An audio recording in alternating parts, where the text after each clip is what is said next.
Jangchilar, davom etamiz. Mana hozir bunaqa ko'prikchalar qilingan mana. Mana oila bilan kelgan, dam olib, maza qilib yuribdi mana. Taqa boramiz hozir.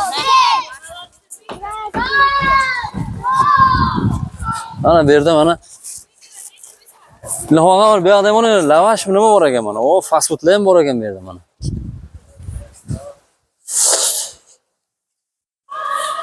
Xullas borku, aylanish kerak, kelish kerak, dam olish kerak, rohatlanish kerak. Madaniy boylikdan rohatlanish kerak. Telefonda o'tirib olib, chuqalab, bolalarni behuda vaqtni sarflamasdan mana shunaqa joyga olib kelish kerak.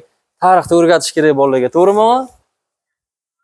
Mana qarang manzarani, go'zalligini. El Xoros nima deb yozilgan? Oltin markazi ekan. Ana. Gap yo'q. Mazza ekan. Shunaqa davom etamiz, yana davom etamiz. Bosib qo'yavering endi, keyingisiga o'tamiz.